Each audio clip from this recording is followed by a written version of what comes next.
Hi folks, today I'm thinking I'm gonna make spaghetti in my little pressure cooker or Instapot or whatever you want to call it. Mine is a Nesco.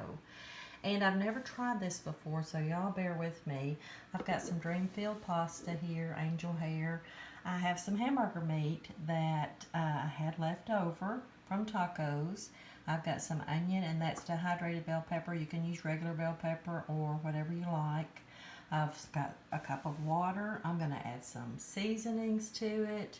And I don't have any homemade pasta sauce, so I'm just going to use the store-bought brand. And those cans, I think, were $1 each. And you've got to have some Rotel in there, some garlic also. So we'll be back in a minute. I'll show you how easy this is to put together. And we'll see how it turns out, since this is my first time to do it in the Instapot pressure cooker or Nesco pressure cooker. Whatever you have, they're all about the same. So I'll be back in a minute. It's heating up. I've got it on brown. I'm just going to squirt a little bit of oil, which is olive oil, in there. And I'm going to heat up the onions and the bell peppers first, because my hamburger meat is already cooked. It just needs to be warmed up. It's been in the refrigerator. So we're going to cook these down just a little bit. And I need to chop those up a little bit more with my spoon. And I'll be back in a minute after these sizzle and cook a little bit. Okay, we're going to add our hamburger meat. This is about 1 pound. And this is, I think it's the 96.4. I can't remember, that there's not a lot of fat in this at all. It's very, very lean.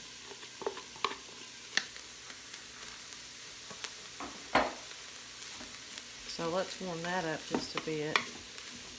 The good thing about cooking this in your Instapot is it goes ahead and warms it up, so it doesn't take as long to get to pressure once you start cooking it.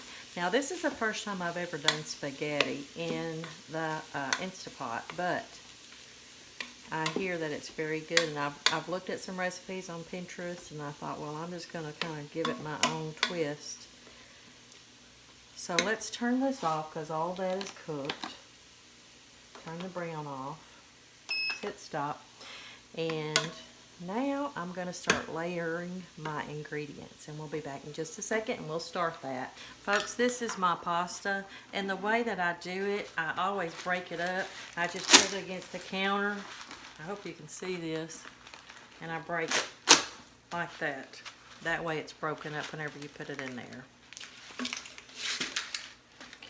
Okay, and I make a mess while I'm at it, but anyway, you kind of get the picture. It's pretty easy to do. So let's go ahead and start seasoning our meat some. That's the first thing I want to do.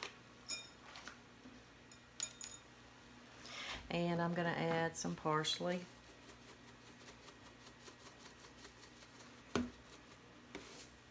And some garlic salt. This is always good, and put some of that. Red pepper flakes. Some of that.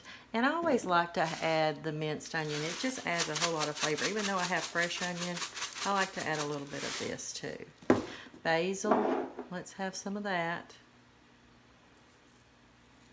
Because these spaghetti sauces that you buy, they don't have a lot of flavor. So really you need to flavor it according to what you like. Garlic. Let's put some pepper in there.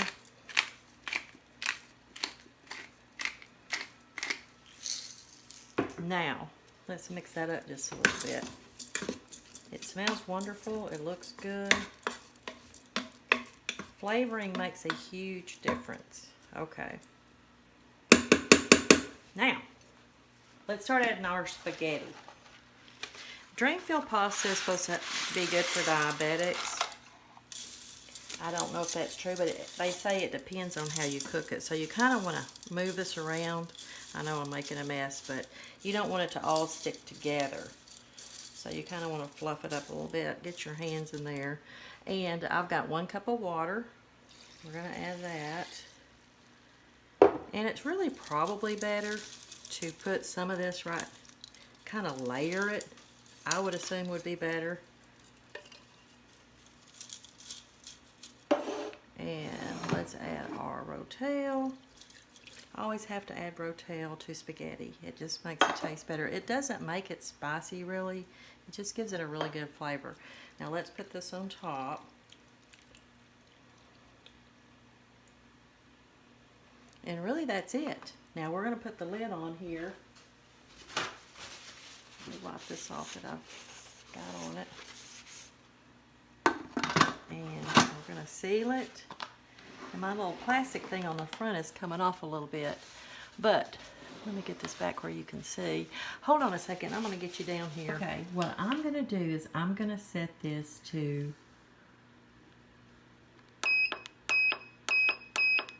5 minutes. And I'm going to start it. And we'll see how that does.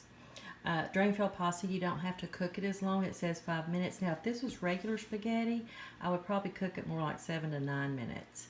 But this is angel hair and it's Dreamfield. So we'll see how it goes. We'll start this and we'll come back after it's finished and I'll show you how it looks. Okay, everybody, I'm going to go ahead and vent this. I left it in here for just a few minutes, so it doesn't have to vent a whole lot. Cover keeps coming unstuck here. Okay. Just turn it to the side. Let's see if these noodles need to be cooked a little bit longer. I don't think they do. They look like they're done. So just mix it up good. Some of those noodles did stick together. See that right there? Kind of separate those.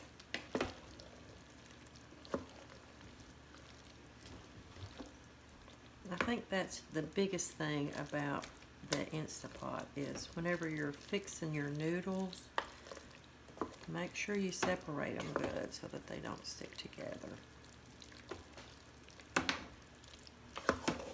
Now, I like a lot of spaghetti sauce on my noodles. I will use either 2 or 3 cans. And also, let's add some Parmesan cheese. Hang on a second and I'll get that. Okay, I've got some Italian 5 cheese. And I've got just some plain old Parmesan. We're going to add some of both of those.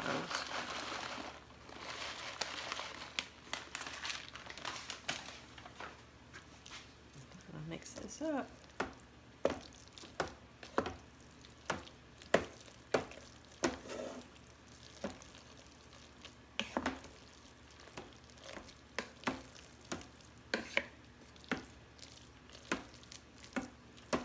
It looks pretty good. So we're going to let this cool down just a little bit and then we're going to try it out and see how it tastes.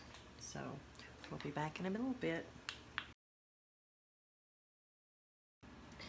Okay, everybody, this is the finished product. It turned out really good. Of course, I have to have a lot of toppings. I've got Parmesan cheese and basil and parsley flakes and some red pepper flakes on top there. But it tastes really good.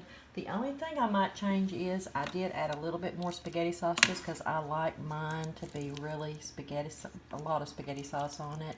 And I don't think I would cook it as long because these noodles cook fast. So I probably cut the cooking time down to maybe 3 minutes and they would be fine. I like mine more al dente with a little bite, and these are just a little bit too soft.